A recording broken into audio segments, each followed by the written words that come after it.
Ken Saro Wiwa, writer and activist in Nigeria, executed in 1995 after standing up against oil companies, pushing for equal rights for the people in the Niger Delta. Now, almost 20 years later, Ken Saro Wiwa's family and the Ogoni speak out. It's amazing how he's put Ogoni land on the map. He made the invisible visible.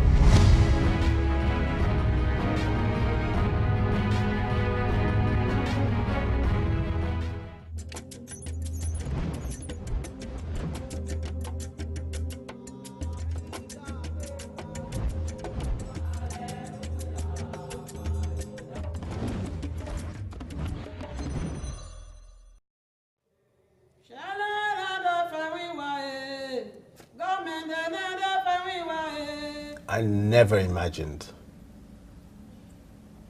this, and I never imagined that even 20 years later the thing would still be so painful as if it happened yesterday.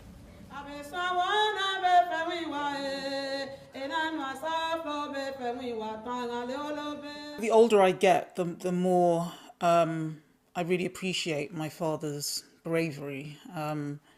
You know, you're aware of these things at 19.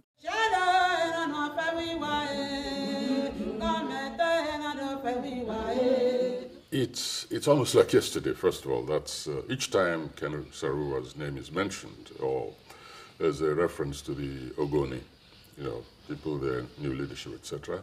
I just have the image of Ken before me.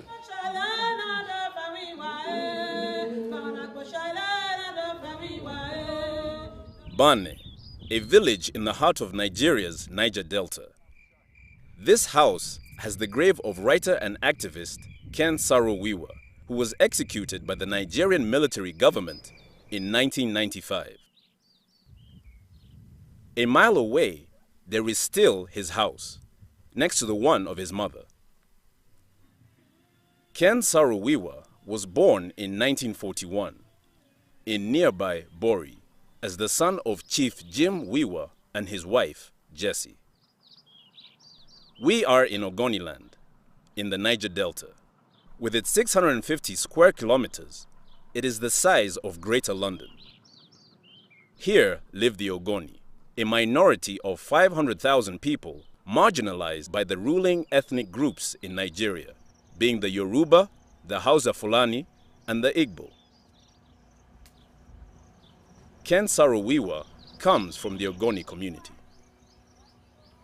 Their minority position made it easy for the government to start oil exploration through joint ventures with mainly Shell. When Ken was 17, he all of a sudden saw pipelines emerging, gas flares, and oil spills. This disturbance made him angry, and he started sending protest letters to newspapers.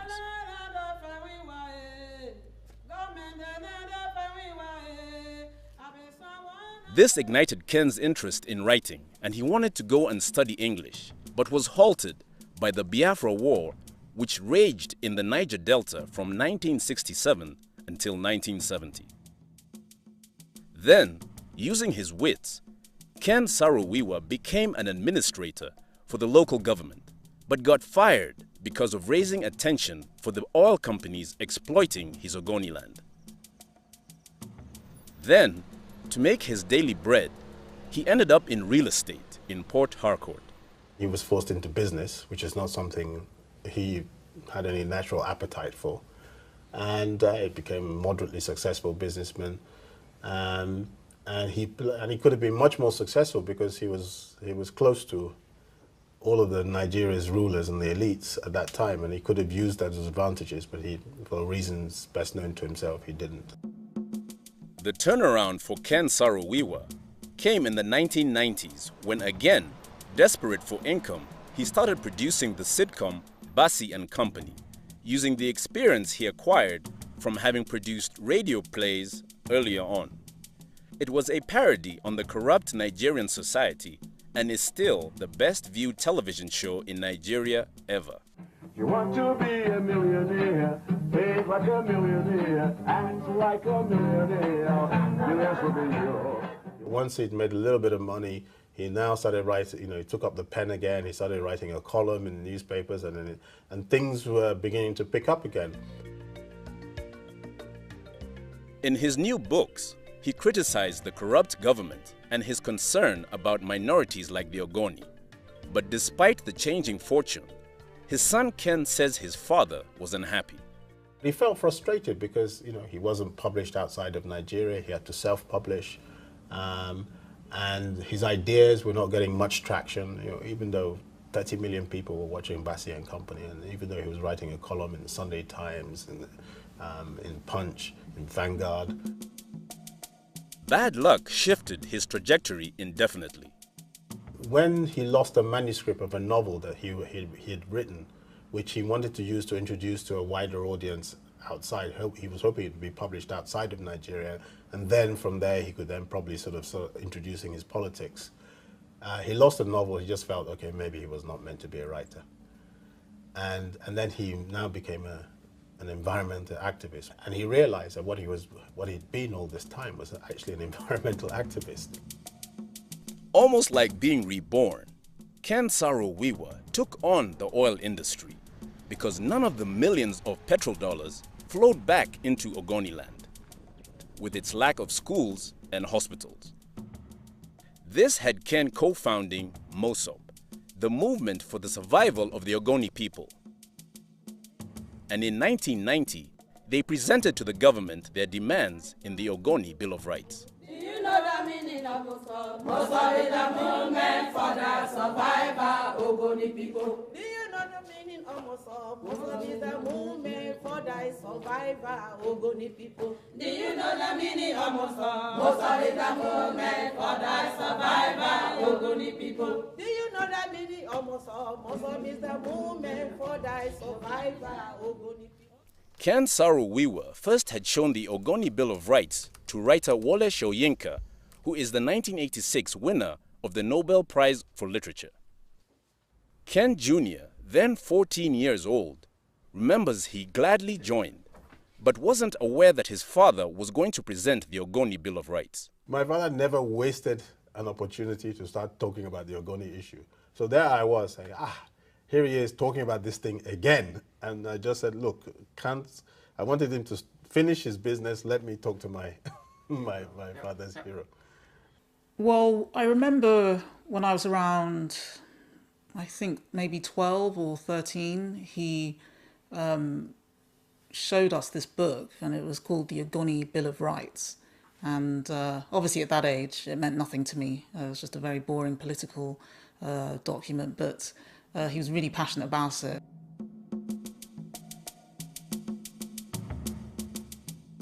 Oh, they'd done their homework, and they'd also done their plan for the future of the Ogoni people.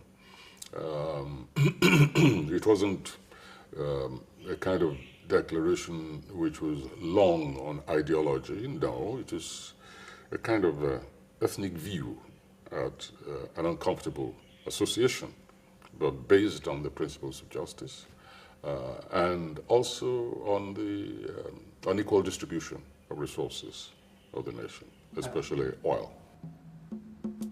Ken Saro Wiwa started to sacrifice more and more time for the Ogoni issue. His children noticed it began to overtake him. Whenever we went down to the village to see our grandparents, on the way to the village, he would point out all the gas flares and the environmental degradation. And again, we would look and nod and, not think very much of it. But, he was really fired up about this, very angry about it. And so that's when, things started to change, and you'd hear him on the phone talking to friends and colleagues, and was constantly talking about oil and pollution and government corruption. In my late teens, I was very aware that he had become obsessed by this issue. He didn't talk about anything else. People would come to the house, and that's what they would be talking about. When the government didn't respond to the Ogoni Bill of Rights, MOSOP summoned the oil companies to pay royalties to the Ogoni or otherwise leave. When again there was no response, MOSOP called for a mass demonstration And on January 4th in 1993, 300,000 Ogoni took to the streets. That day, what my father had achieved in 2-3 years is that he'd managed to get everybody, the community, the collective had found their voice and their identity and their pride back. And he always said that that was his greatest achievement. And he wrote that if he died that day, he would have died a happy man. As a result of the protest, the unthinkable happened. A giant-like shell discontinued its million-dollar operation in Ogoniland. Ken Saro Wiwa was arrested for having caused civil unrest, but was released after 1 month. Then, in 1994 in Ogoniland, a group of elders was murdered by unknown assailants, and Ken Saro Wiwa was arrested again and brought before a military tribunal. And then Nigerian dictator Sani Abacha ordered his execution, which at the time was usual against anyone standing up against the state. This took place in the Port Harcourt prison on the 10th of November 1995. Only 2.5 years after the Great Demonstration of 1993. Alfred Ilere is a member of Mossop. At the time of Ken's execution, he was in the same Port Harcourt prison for having campaigned against the government. Alfred, from his cell, could hear the statement Ken Saro Wiwa made before he was brought to the gallows. He said, what sort of country is this that delights in the killing of its illustrious citizens? What have I done to deserve death? Other that I spoke the truth and speaking for the rights of my people. If it be that by my death my people can be free, Lord, allow me to die. Take my soul, but the struggle continues. The execution of Ken Saro Wiwa was condemned by the national and the international community. By then, he was already internationally famous because of Shell's pullout of Ogoniland and his courage to stand up against the military rulers. I said yesterday that I thought this was a fraudulent trial, a bad verdict, an unjust sentence, and it has now been followed by judicial murder. I think in Africa are full of disgust at what has happened.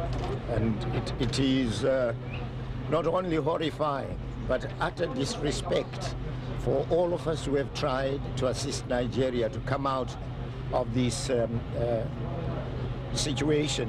difficult situation in which it finds itself.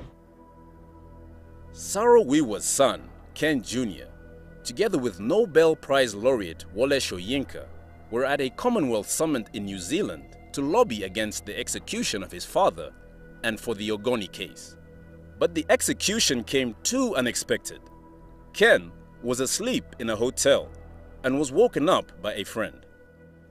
And so when I heard a knock on the door around 5 a.m., 4 or 5 a.m., it was, it was dawn because I could hear the birds now singing and a few cars going past my window.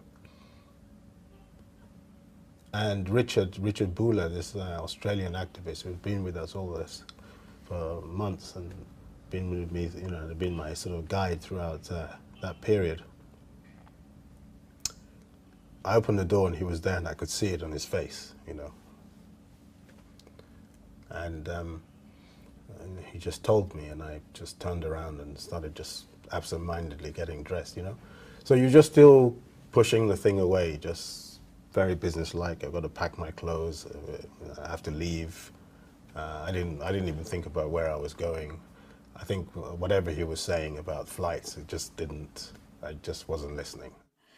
So I was still at university. I was shopping. I went out to central London and bought some food. In those days, there weren't any mobile phones, and so I was away from my house all day.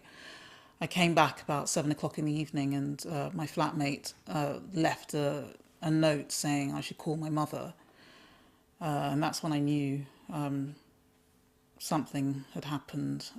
So I called my mother, and then she told me. And so I then took a train back to my mother's house. I knew in my heart of hearts that I knew Abacha. I'd studied Abacha, and I'd studied, in addition to everything else, he was a natural-born sadist, if such beings exist. And I knew that if some stern warning was not given from the Commonwealth as a state, he was going to carry out those executions. So I had, like Ken did, a really powerful sense of desperation. The execution had Nigeria expelled from the Commonwealth for 3 years, and it sent a shockwave through Ogoniland.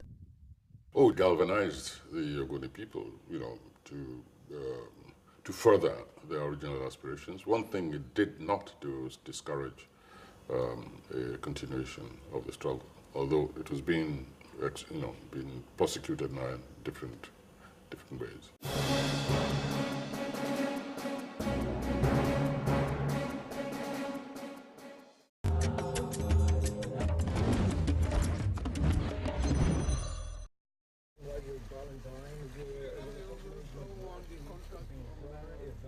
Now, almost 20 years after Ken's execution, there is still no oil extraction in Ogoniland. From these wells, there is no oil flowing anymore to the pipelines that used to be there. But there is still the Trans-Niger pipeline transporting 150,000 barrels of oil per day from other oil fields. This 50-year-old pipeline occasionally breaks, and the leaked crude turned the wetlands into cinematic black and white scenery. And a few miles away, crude oil is floating in ponds amidst the maize and cassava fields. Norkai Deko, a 40-year-old farmer and mother of 3, says it affects her badly. The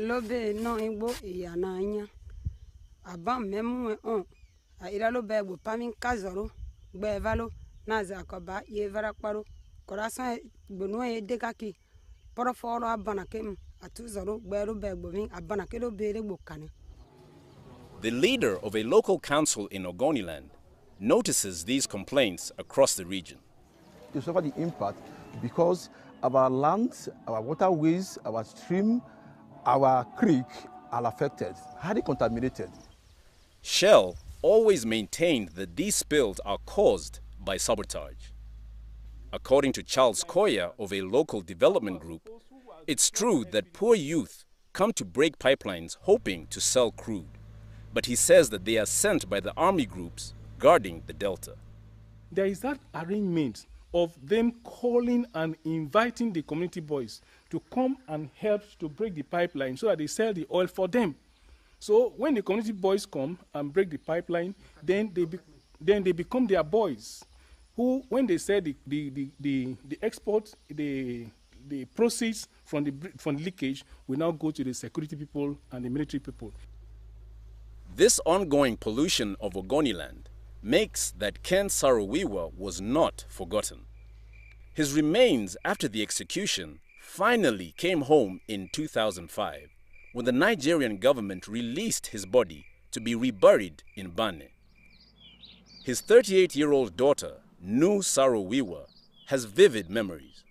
Yeah, we reassembled his skeleton and we put some of his personal effects with him in the coffin, so his pipe and his books, things like that. And yeah, it was traumatic at first. You know, we were crying and one of my sisters was screaming, but after a while, you know, you get used to it, and you know, at the end of the day, it's our father. It's not a macabre set of bones. Cousin Harry Wiwa, who lives in Bane, says that still many people come and visit. I would say that every November 10th of every other year, people come to Bane here and visit this family and the gravesite, where they pay their respect to their hero. And students on research do come here time without number from various institutions. In Port Harcourt, on 24 Agri Road, there is still his office that is turned into a private museum by the family. Sami Falana is the custodian. A lot of people hold him to be our hero because we have not seen that kind of vocal and bold leader that comes out, abandon property, abandon money, family, only to lay his life for some of us to speak out, and that is why we take him so very serious. Ken's Mosop is also still there. Lekborsi Piakbara is the president, and he says that Ken's legacy is alive. I don't think there's any Ogoni child growing up that don't talk about Ken Saro even to this day, even when they were not born, when he was kid. And to the average Ogoni person, the memory of Ken Saro will continue, to ring, especially when some of the issues he raised, almost all the issues he raised about Ogoni people, about the Nigeria state, is coming to be the issues that are occupying current discourses at the moment. A highlight for Mosop was the United Nations Environmental Program, UNEP, coming to Ogoniland for an assessment. The 2011 findings showed toxic contamination of drinking water, widespread degradation of mangrove forests, pollution of farmlands, all because of oil spills over decades.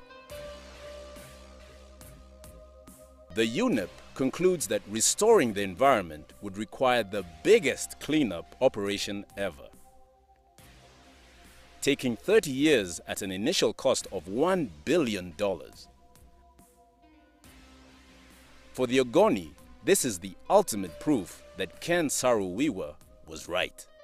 Today we have a scientific study that are proving that the claims of the Ogoni people that the environment were destroyed or have been destroyed by long-year oil extraction have been proven scientifically that that damage has been done. But not so much has been done with the UNEP report, and the cleanup hasn't started yet. This feeds frustration among the Ogoni. I will do it. I will do it. I'll call you later. Bye-bye. Ken Jr., who works for the current democratic government in the capital, Abuja, feels obliged to continue the struggle of his father. You equally become frustrated because these are my people. This is what my father died for, you hope it doesn't go on much longer because people are getting angry and frustrated, and it becomes, it's almost as if the cycle, we've almost gone full cycle again, and that's why I continue within government to make representations on this issue, that this is important. We must raise this as a priority issue. Mosop is preparing new demonstrations in Abuja to maintain attention for Ogoniland. Piak Bara says the sentiments are still strong. Up to this moment, majority of Ogoni people still believe strongly that Ken set them on a path for Ogoni redemption, which they are all committed to, until perhaps those issues are resolved. And also on literary level, there is activity boiling in the region.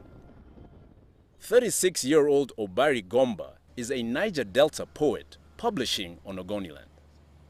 The title of this poem is No Leaf Falls. It's a poem that I've dedicated to Ken Saro Wiwa. Evergreen. No leaf falls from our tall grave. We stand here as the phalanx of fate. We mull over the lessons from your dead. You're not a saint, you're not a villain. You're just a true tragedian.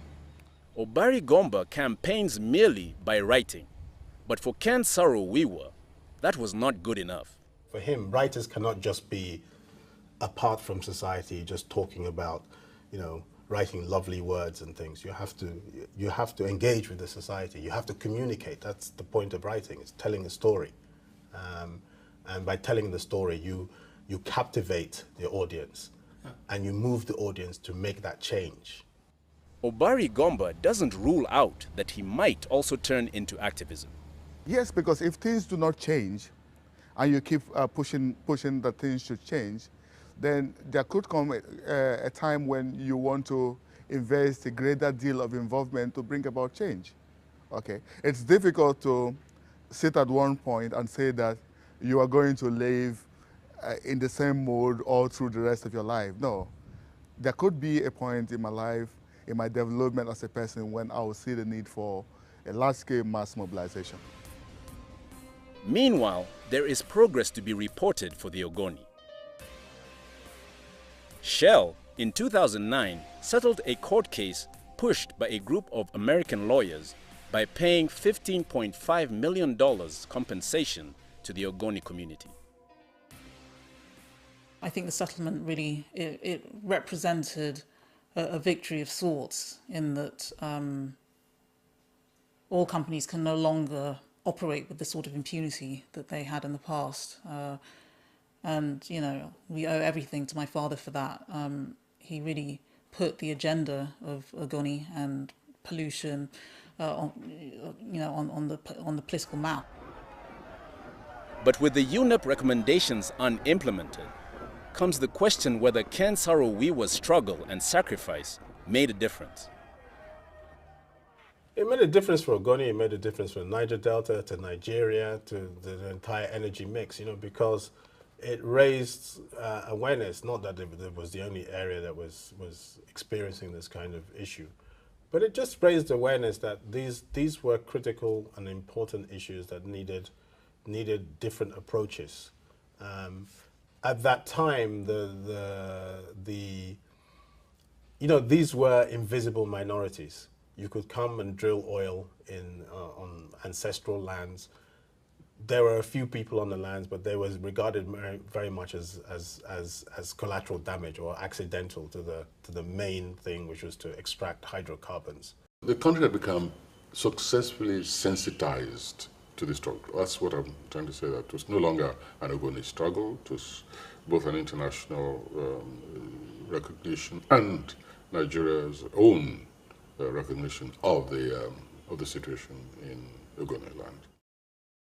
I think my father's legacy, the biggest difference he made was that he gave minorities in Nigeria a voice, which just hadn't happened before. You know, the country's been dominated by the three biggest ethnic groups, and they held all the political power, and everyone else was really just on the margins. And my father has changed that.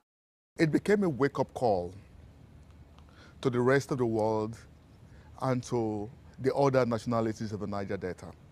It became a wake-up call. You find out that from the moment when Saro was executed, the Niger Delta became a global concern.